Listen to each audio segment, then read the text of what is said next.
So here we go. Welcome to another edition of the League One Lowdown. Today, I'm joined by Marc Iles, the man who covers all things Bolton Wanderers for the Bolton News. Marc, thanks for joining me once again. Always a pleasure to have a chat with you. How are you doing, my friend? How's your summer been so far?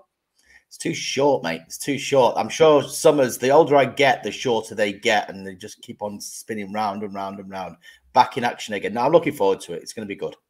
It's going to be good. And let's do a bit of a recap of Bolton's season last year. Back in League One after a promotion. Ninth, not a bad position, finishing atop the town. Did a double overtime. Won't talk about the Portland Road game because that still scars all of us. But how would you look back of last season? A successful season in terms of first season back in League One? Yeah, it's a weird one. I think most Bolton fans would have taken ninth place at the start of the season, but Ian Everton and a lot of his players were looking at top six. They targeted trying to get that back-to-back promotion. So, you know, they say they're quite disappointed with how it finished off last season. Personally, I think you may be able to rewind the tapes, but I'm pretty sure I said that if they snuck into the playoffs, they'll have done extremely well. So I was fairly happy. They started well. They had a lot of problems around Christmas where I think that the depth of the squad was potentially highlighted. A few of the problems, COVID hits, they had injuries, and that's where, you know, maybe people were looking over their shoulder a little bit. But after Ipswich came to the Uni Bowl January 15th, I think it was, they lost 3 games for the rest of the season. Everything was heading up. They made good signings, which I'm sure we'll talk about later on. And Bolton were a very different club from there on in. And I think the plan is this season is can they sustain that momentum? Can that forward planning now work in their favour and have a settled squad this season? Yeah, and that's the next question, really, is the current mood in Bolton fans and just Bolton as a whole. Pre-season, I saw you covered a 9-0 game in pre-season, so that's always good to see loads of goals. Of course, pre-season is all about, it's just fitness, in it, really, but don't really look too much into those results, but it's always good to see goals. So what's the current mood like? I'm sure Bolton fans, they're keen for a big season ahead, hopefully promotion, playoffs, all that sort of stuff. Won't get too ahead of ourselves, but what's the current mood so far? Yeah. I mean, you always like to see goals in preseason. They've been good preseason. I mean, we've had a lot of behind closed doors friendlies. I don't know if it's been like down your way, but I seem to have been the only person watching them at times. So it's been a bit odd. We were at Watford's training ground the other day and stood in the middle of a field in Colney, and then we've been facing Wigan and Stockport, just basically stood in fields watching extended training sessions. But to my untrained eye, I think they look in good nick. I think they've got, as I said before, the squad is so settled. There hasn't been a massive turnover of players as there has done in the past few transfer windows. So it's all looking quite happy. And, you know, touch wood that happens, because I'm sure we had this conversation last summer and you were saying the same thing about Ipswich, looking good, made some great signings. It was all looking fantastic, but it can head south really quickly, as we know. So fingers crossed it won't for Bolton. I think they do look in good nick. They've made reasonable, they've strengthened the squad quite reasonably, I think, over the summer and since January. So the mood around the town's pretty positive, and it's weird. I've got to be honest. It's an odd feeling, because Bolton's been doom and gloom for that long. It's hard to get your head around. Definitely, that's always good. I've always been out. I've always had a soft spot with Bolton. Of course, that special night at Portland Road where we beat you, and we won't talk about the referee. I'm sorry to bring that up. We won't talk about that. Always bring it up. Sorry, mate. Sorry. We'll move on from that. But let's talk about the transfer business then, the sexy stuff, as we call it. The transfer window has been somewhat quiet for Bolton, but they've made some signings. A returning man on loan from Man City, James Trafford in goal. Of course, he made his debut against Town, didn't he? In that game, that 2-0 at the Uni Bowl Stadium. Any other names to sort of throw out there in terms of signings? And we also talking off there about January signings. You sort of made those business signings already ahead for this season, pretty much. Yeah, there was quite a lot of business done in January. They spent quite well. They brought in people like Kyle Dempsey for cash, Dion Charles for cash. They brought in a few really, John Daddy Bob Varson, for example, experienced Aaron Morley from Rochdale. 5 or 6 players that now are quite, the core of the team. And as you say, after Ipswich came to the Uni Bowl, they started bedding themselves in. The results picked up really well. I think potentially they looked there maybe to accelerate the transfer plans. That might have been summer business, but they brought it forward. So this summer, there hasn't been as much remedial work to do. They brought Trafford back from Manchester City in goal. Very popular. The Bolton fans had a really good end to the last season.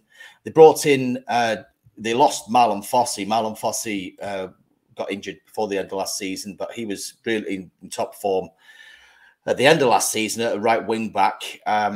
He's decided he wants to play in the Championship. So Bolton had tried to sign Conor Bradley from Liverpool last January. They managed to get him this summer, so he's on a season-long loan. Northern Ireland International, played first-team football for Liverpool as well. So definitely a kid, I think, who's got a future and one to keep an eye on this season. And then we mentioned him off air, Jack Iredale, who's been at Cambridge, impressed there. He's an Australian defender, can play left wing back, left centre half. Maybe filling a couple of different slots where they're slightly lacking in depth. So he's up against the likes of George Johnston and Declan John on the left side of Bolton's defence. So interesting to see where he fits in. Not a massive amount left to do.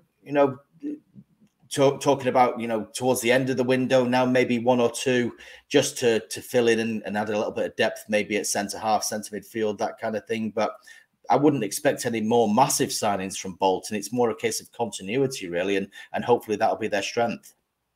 Definitely. And these games are going to be big clashes in League One. There's some big teams in the division, and Bolton Ipswich is always a fixture we look out for because there's two, former Premier League sides taking on each other. So we take on, of course, opening day at Portman Road, July 30th. Portman Road is going to be a packed stadium. Bolton coming down, looking to get another win over town at Portman Road. They're still at that 5-2, victory. Paul Cook's, his first little start of that slide down.